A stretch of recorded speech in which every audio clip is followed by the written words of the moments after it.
You know, researchers in some ways are just big kids. Like the boy in that video who wanted to discover a robot doctor. He's a dreamer, and my researchers are dreamers too, and usually the best dreams are the biggest ones. They may not always work, but when they do, wow, the difference it can make.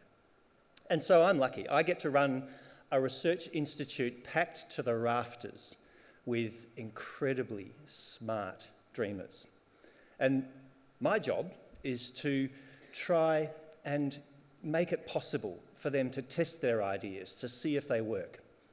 Now, that's not always easy, because for a whole lot of reasons that I won't go into today, the Australian system for funding research doesn't always back the big left field ideas. Prime Minister, I'm very happy to talk to you about this at some time, but not today. Today I want to talk to you about how we turn ideas into reality, because it's never been more important. We are right now dealing with some of the most complex health problems we've ever dealt with. In a way, we've kind of done the easy stuff. Now we've got mental health problems and youth suicide. We've got the chronic diseases that unfortunately are going to kill most of us. We've got incredibly multifactorial genetic diseases that kids are born with. And so we need incredibly complex tools to deal with these problems. There are no magic bullets. And the exciting thing is that the tools are here, and they're here now. We have the genome revolution that has allowed us to delve deep into the building blocks of life, the DNA, to explore them, to understand them, to look for new treatments, to look for new ways of preventing disease. We have supercomputers that make it possible to analyse amounts of data that the human mind cannot even fathom. These are the tools we need, and they're here now, and they're here making a difference now. What was thought to be the new frontier has arrived, and let me give you an example. Just happened this week. I got a call from one of my researchers. He was very excited. He's a geneticist, and he talked to me about a 7-year-old girl. Let's call her Sadie. And Sadie is unfortunately typical of many of the kids he sees. From the age of 6 months, Sadie started getting sick. She started getting high fevers.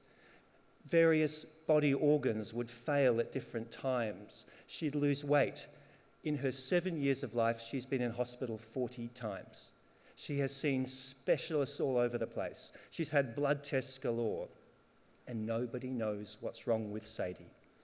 And it's torn her family's life apart. They have no idea what to expect. They don't know if Sadie's going to get sick today or tomorrow. They don't know if Sadie's going to live. And this is not acceptable. And so we, together with the doctors, the nurses and others, spearheaded the establishment of something called the Undiagnosed Diseases Program. Now what that means is that instead of traipsing from doctor to doctor, we bring them all together and we throw the researchers in the room. And we bring the latest technology, three-dimensional facial imaging, full sequencing of her genetic material, and we connect those people to a global network of other specialists and of other doctors who just might have seen another Sadie. Sadie was the very first person to go through this program. 7 years, no diagnosis, and they nailed it in a week.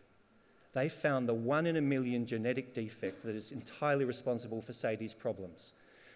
You can't imagine what that's meant to that family. Just knowing that, having the certainty, having a label, understanding what the problem is, getting some insight into what the future might hold, has lifted a weight from their shoulders. But the exciting thing is now the researchers get to delve into that genetic defect to try and understand what went wrong, to try and figure out how to treat it. That's the new frontier, and it's here today. And do you think that's the sort of research that my researchers can go and apply to the standard funding for? No. That's the sort of research that I need funds to try and support, the big ideas, and that's what Telethon is. That's what Telethon brings. It allows my researchers to try out their big ideas, to try their new ideas. And that's what all the beneficiaries here can do with Telethon funds. We all in our own way try and improve the lives of kids. So Prime Minister, I don't know how much you know about Telethon. You have some wonderful people in your cabinet. You have a local member for the Telethon Kids Institute, Julia Bishop, who can tell you all about it. You've got Minister Cormann. Telethon is something unique. It's something incredibly precious to Western Australia, but it's not just for the kids of Western Australia, it's for the kids of Australia. And I thank you for coming, and I thank you for your government's ongoing support for Telethon. Mr Stokes, your personal commitment has been astounding, and to all of the Telethon trustees, to Seven West Media, to Steve and the incredible Telethon team, but mostly to all of you and to the community of Western Australia, because it's the support from the community that makes Telethon what it is.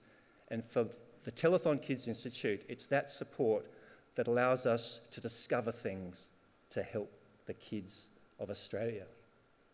Thank you very much.